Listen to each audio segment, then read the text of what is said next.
Hello everyone, and a good day to all of you. I wanted to do a review talking about the Mystery Ranch Blitz 35 backpack, which I have right here.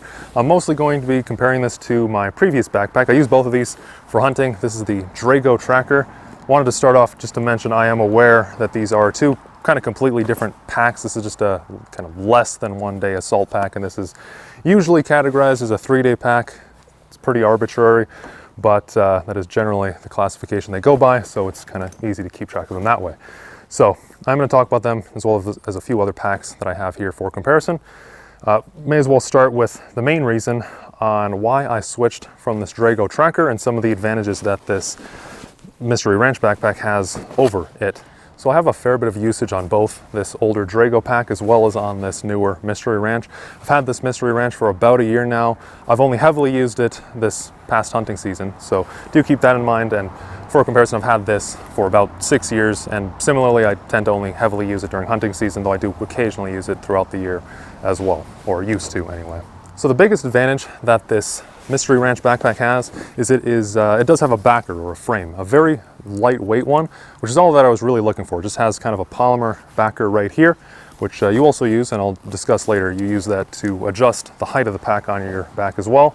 Compared to this doesn't have anything, and when you start to put a lot into it, it would really want to kind of ball up towards the bottom here, and got really uncomfortable, even with a somewhat light load.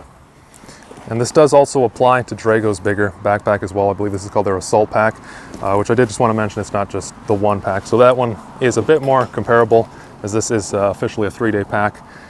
And yeah, the same thing will happen here. It'll kind of ball up at the bottom. So that was the biggest advantage why I switched to this Mystery Ranch right here. So to talk a bit more about that backer or frame, as well as kind of the adjustment and how that works. So what you have back here, if you look, a little bit hard to see on the camera because it's all black, but you have these kind of like lines here that go in a kind of triangle pattern. This just indicates how tall you can get the pack, and obviously you can get a little bit higher than this, and you can go way shorter as well. For me, I've got it pretty far out as I am pretty tall. Mystery Ranch has quite a good video tutorial on how to adjust this. Ideally, you want this waist belt here, which is adjustable. Do note that you can just pop these clips right here on the side. So if you're wearing this with body armor, for example, you can take it off completely. But you can adjust this, and you should have it kind of towards the top of your hips. Generally, I don't wear this with body armor, though I have practiced on occasion with it, or with a chest rig and that sort of thing. And it definitely is more comfortable when you do that without the waist belt. Usually, however, when I'm wearing this out hunting, I tend to pretty much always wear a belt kit, just a simple war belt with suspenders and all of that, or a padded belt, whatever, however you want to call it. And it actually fits quite well because I do wear that belt more so on my actual belt line. So since this is sitting more at the top of my hips, it actually fits totally fine and is very comfortable. So I do have this adjusted, as I said, to be kind of at the upper part of my hip bone. I will say that at least for me, and I am quite a bit taller than average, that when you start getting pretty tall, the yoke compared to the pack itself, the pack is kind of sitting a little lower. Now I can pull this up some, but it still is lower than I would like. The biggest part, the most important part to kind of balance the load is to have that waist belt properly adjusted, but I do wish this would sit a little bit higher. I did get their larger size, and when you get it larger, the waist belt is actually quite gigantic. Then again, I am of a rather lanky build. So personally, now you can actually custom order certain belts and like yoke sizes and all of that from them. In my case, as I said, I just got the regular large size, and then when I got the waist belt, I just hemmed it myself and just kind of shortened the actual adjustment right here. So it's pretty gigantic from them, so I don't think you're going to have an issue with it not fitting, even if you're wearing a ton of clothes and all of that. On this waist belt also, you can see it does have quite a bit of padding, which is nice. It makes it really comfortable. It also has all this mesh material here, which does help to prevent it from getting overly sweaty. It still will get pretty sweaty, but it is definitely an improvement over just having a regular, just kind of nothing there at all compared to what I used to have. One thing about this belt, if you look at the outside of it here, you actually have some pockets on it. I have not really found a use for these pockets. They're kind of just there. I kind of wish they weren't there at all. They're a little too small to be usable for anything I would really want to put into them. You could probably put something tiny in there, but I just haven't really found much use for them. So they are there though, if that's something you're interested in using and you can find a use for. Additionally, this does have a sternum strap as well, which you can see right here. And you can adjust this for height as well, and it works very, very well. So that's enough about the adjustment and all the straps on the outside of the pack. I did want to move to now talking about the pack itself and just kind of give an overview. I'm not going to cover every single feature on this pack because you can read their website. I'll just talk about the stuff that I use and how well it's performed for me. And as I said, if you're interested in every single feature, I'm not going to do their marketing for them. They have it on the website, but I will cover quite a bit of what they got here. So starting on the very back of the pack here, you can see there is MOLLE going all the way across it.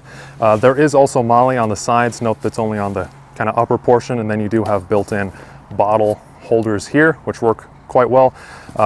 Maybe a little bit large for your smaller water bottles, but I haven't had a problem with it coming loose either. I usually actually use, for the bottle that I use, I can actually take this top compression strap and I actually weave it through the top of the bottle and use it as kind of a dummy cord so I don't lose it, which works quite nicely. So usually on most of my packs that have MOLLE on the sides, I do end up putting a bottle pouch on the sides. Obviously I don't need to do that in this case because I already have it, but I still do wish that they would have MOLLE on the sides. I do tend to use that more. For example, I don't use it that often, but I do know, for example, you can use like Eberly stock makes a rifle rest that you can put on MOLLE on the sides. You could put on the very back here too, but I have generally found it works better on the sides just for the height and all that when you're shooting with it. Also on these bottle holding pouches here on the sides, you can see you could actually adjust these to be a bit tighter. It's not, it's kind of a more rudimentary way of tightening it up. You just have this extra strap here. You can just cinch this down and then you would just clip it from right here, just right to there underneath this other strap I got. Moving more on the inside of the pack now, you do have a lid with a large compartment here. Works quite nicely. I usually keep a rain cover in here. And then going to the inside, you have a smaller pocket here at the top, a larger one down here. Then you do have just one nice, very, very large compartment here, which does help to kind of fit some of the oversized items, which is really, really nice. In my case, I can fit a ton of stuff here. One of the big reasons I wanted kind of a larger pack compared to the assault pack that I had before is, especially now as I've been getting more into night vision, I wanted to be able to keep my helmet on me but not have to wear it all the time, because it does get pretty hot and pretty uncomfortable, especially with neck issues. I don't want to wear it constantly. But you can fit like an MRE, and this isn't even field stripped in here.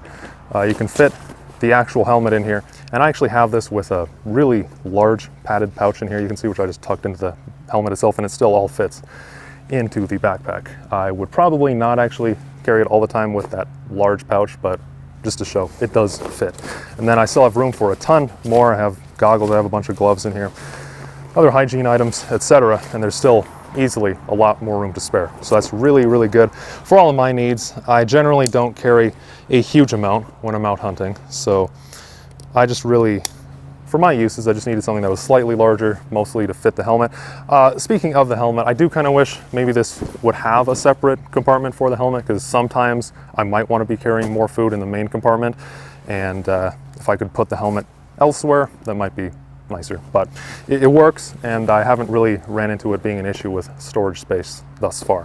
One additional compartment that I could see this kind of benefiting from, that I do wish it would have, that the Drago actually does have, is a pouch for a hydration bladder. You just have the large main container here, and then you have, as I said, the two in the front. You could kind of fit a hydration bladder here on the inside. There is a little like a separator, but not an actual dedicated pouch. So I do wish it would have that. And then just briefly, I wanted to talk about the color itself. Just for those that are curious, of course, this is their green option called Forest, and you can see it's actually a pretty bright green. Right now I'm wearing a green UF Pro jacket, and this is significantly brighter, and it's also significantly brighter than this Drago, which is olive drab. And this is water resistant. As I said earlier, I am carrying a rain cover with it. I would still recommend doing that just because it's not totally waterproofed, but you can see they do have the zippers are done nicely. Also, the zip pulls themselves are quite nice with this kind of wrapped around rope, which makes them really easy to pull, and it doesn't come undone on its own either. Overall, I do think that this is a really good pack. My biggest complaint with it was what I kind of started the video with, the height. They do have this perfectly adjusted for my hip belt to sit where it should be, and then it kind of makes the pack itself sit a little bit low. If you're shorter, I think it would actually work fine because you wouldn't be having to pull the yoke as high up, and I have tried kind of cinching this up a bit more as well, and it just always kind of sits a little low.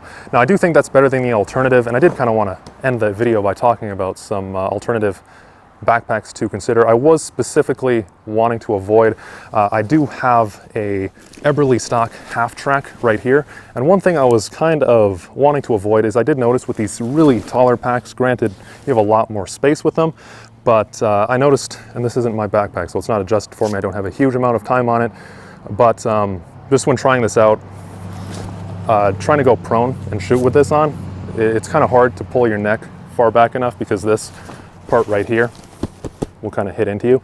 So Eberly stock, another one you might want to consider if you kind of have that same issue, is maybe the half track. Interestingly, I was looking at the Eberly stock half track a lot, and it was just out of stock for months, and then it's just that I kind of gave up on it ever coming back in stock, and then got this one instead. But that is a good option. Eberly stock does make phenomenal backpacks, but I'm not going to talk too much about this one because, as I said, I don't really have the time on it, and this isn't a review of the Eberly stock. Let me know if you have any other questions on this backpack or on anything else I covered in this video, or on anything else. Any questions, always appreciated. I always read the comments, even if I don't always get back to you. So thank you all for watching. Let me know, and I will see you all in the next one. Take care.